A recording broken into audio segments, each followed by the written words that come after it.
구약성경 민수기서 18장 21절에서 32절입니다. 하나님의 백성들이 성소에 나올 때 결코 빈손으로 나오지 말라라고 출애굽기 23장 15절에 말씀했습니다.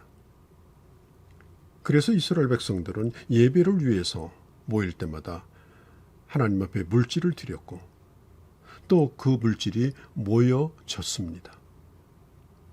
12지파가 드리는 11조 예물, 그리고 각종 절기의 예물, 그리고 헌물과 각종 제사 때 드리는 예물들입니다. 자, 이것들은 하나님의 전에서 전무하여 일하는 제사장과 레위 사람들의 몫으로 하나님께서 구별해 놓으셨고, 그리고 이것은 영원한 소금 언약이라고 그렇게 규정하셨습니다. 자, 21절에 보면 하나님께서는 이스라엘 백성들이 드린 11조를 레위 사람들의 기업으로 다 주었습니다. 그들이 회막에서 하는 일에 대한 보상을 하신 겁니다. 그리고 레위 사람들은 자신들이 받은 물질 가운데 가장 좋은 것으로 10분의 1을 구별하여 제사장의 몫으로 내어 놓았습니다. 그래서 이 11조는 경작할 땅을 얻지 못한 레위 사람들이 하나님으로부터 대가로 받는 몫이었습니다. 31절에 보면 이렇게 말합니다. 이는 회막에서 일한 너희의 보수다라고 말씀하셨습니다. 자, 이 제도를 하나님께서 말씀하실 때 백성들의 생각은 어땠을까요? 바로 얼마 전에 고라와 다단 또 아비람의 이런 이 반역을 그들은 이미 경험했습니다. 만일 그 전에 주님이 이런 말씀을 했다면 그들은 반발했을 겁니다. 왜 우리가 그들의 생활을 책임져야 되는가? 그리고 불평했을 겁니다. 그러나 이제는 하나님께서 세우신 제사장과 레위 사람이 아니면 결코 하나님 앞에 나아갈 수가 없다는 것을 알았기 때문에, 그들을 통하여 하나님 앞에 나가는 것은 곧 죽음이라는 것을 알았기 때문에 레위 사람도 귀하고 제사장도 이제 귀했던 것입니다. 그래서 백성들은 우리를 위하여 제사장과 레위 사람들을 주셨다고 그들의 직분에 대하여 감사한 생각을 가지고 있었던 것입니다. 자, 이들에 대하여 하나님께 드려진 이 예물을 친히 먹게 하셨는데, 자, 백성들이 생각하기를 아니 저 사람들은 우리가 바친 물질을 가지고 먹고 사네, 그러니까 우리가 먹여 살리네. 아닙니다. 하나님 앞에 일단 드려진 것은 하나님의 것입니다. 그리고 하나님의 일에 전무하는 사람들은 하나님의 것을 가지고 먹고 사는 것입니다. 교인들이 먹여 살리는 것이 아니라 하나님께서 그들의 삶을 책임져 주시는 것입니다. 사랑하는 성도 여러분, 오늘 이 교회가 목회자에 대하여 우리가 목회자를 먹여 살린다, 또 그런 어떤 이 권리를 가지고 이 교회 질서를 허물고 또 목회자를 흔드는 그런 수단으로 사용하려고 하는 그런 나쁜 의도도 분명히 있습니다. 자, 저는 이 목회를 시작하면서 경험한 게 한 가지 있습니다. 우리가 하나님의 일을 한다면 과도한 욕심이나 뭘 쌓아놓고 살겠다 이런 생각은 하지 말아야 합니다. 때를 따라 하나님이 먹여주실 것을 믿어야 합니다. 적게 주시면 그냥 적게 받고, 많이 주시면 많이 받고, 주는 대로 하나님 허락하시는 대로 그렇게 살겠다. 저는 목회를 하면서 터득한 비밀이 뭐냐면 하나님은 결코 넘치지도 모자라지도 않게 채워주시더라. 그런 걸 체험했습니다. 자, 그때 당시 백성들이 직접 하나님의 성소에 갈 수가 없었습니다.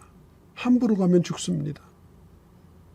또 그 성소를 철거하는 일과 그리고 그것을 설치하는 일들을 레위 사람들이 했습니다. 이들은 전문가입니다. 전공자입니다.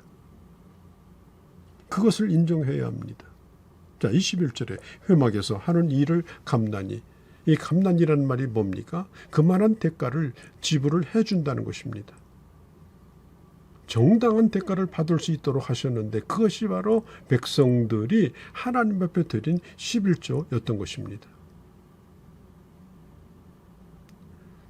여러분, 말라기서 3장에 보면 하나님께 온전히 11조를 드리는 백성들에 대하여 하나님께서 쌓아둘 것이 없도록 축복을 내려주겠다라고 분명히 약속했습니다.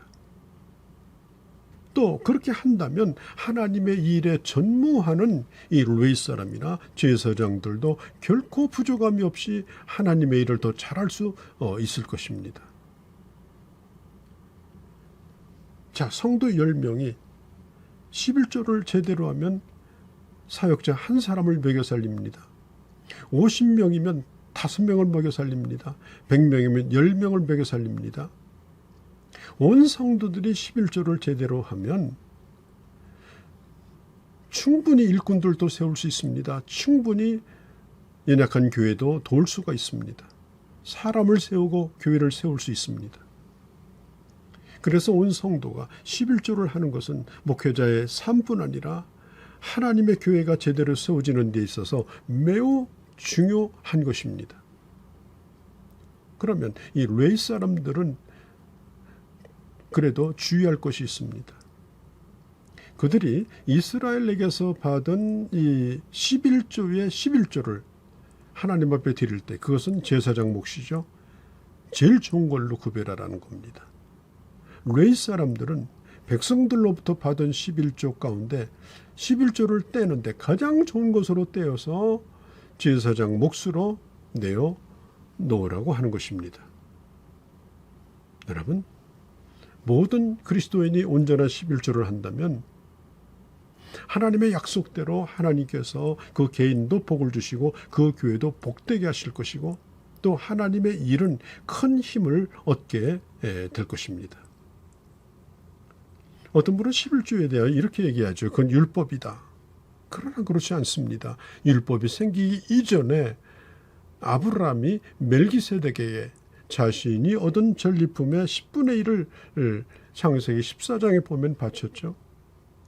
또 창세기 28장에 보면은 야곱이 하나님께서 자신을 자기의 고향으로 돌아오게 한다면 하나님이 주신 것에 11조를 드리겠다고 성언을 했고 그것은 자발적인 것이었습니다. 그것은 율법 이전의 일이었습니다.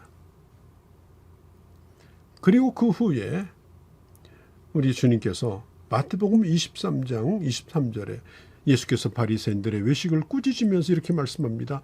화 있을진저 외식하는 서기관들과 바리새인들이여 너희가 박하와 회양과 근처의 11조는 드리되 율법에 더 중요한 바 정의와 긍휼과 믿음은 버렸도다. 그러나 이것도 행하고 저것도 버리지 말아야 할 것이다. 자, 여기서 무슨 얘기입니까? 우리 예수님도 이 11조는 지금도 역시 유효하다는 말씀입니다. 그러나 주의할 것은 억지로 드리지 않도록 하라는 겁니다. 이 11조의 원리는 전임 사역자들과 그의 가족들을 부양하고 그리고 공동체를 풍성하게 하며 나아가서는 교회 안과 밖으로 구제하고 세상에 좋은 영향을 끼칠 수 있는 그런 밑거름이 되어지는 마중물이 되어지는 것이 바로 11조인 것입니다. 11조는 충성스러운 그리스도인들이 물질의 청지기로서 하나님 앞에 드려야 될 최소한의 기준입니다. 근데 어떤 분 그런 얘기를 해요. 초대교회 때는 11조라는 말이 나오느냐. 여러분 사도행전에 보십시오. 그들은 모든 재산을 사도들 앞에 내어놓고 그리고 공동으로 재산을 관리하면서 하나님의 일에 물질적으로 온전히 순종을 했습니다. 거기서 무슨 11조를 따지겠습니까? 이미 다 드렸는데. 고린도전서 9장 9절 이후에 보면은 이런 말씀을 합니다. 곡식을 밟아 떠는 소에게 망을 씌우지 말라. 그러니까 하나님의 일을 땀 흘려 하고 있는 사람을 배고프게 하지 말라는 겁니다. 그 일로 말미암아서 거기서 먹을 것도 충분히 해결이 될 수 있도록 그렇게 하라고 우리 주님께서 말씀하여 주셨습니다. 사랑하는 성도 여러분, 하나님께서는 교회 질서를 주셨고, 그리고 그 질서 안에서 물질이 관리되어지고 또 지출되어지고 또 그런 과정 속에서 하나님의 복이 흘러내려가고 그리고 하나님의 나라가 확장되기를 원하시는 것입니다.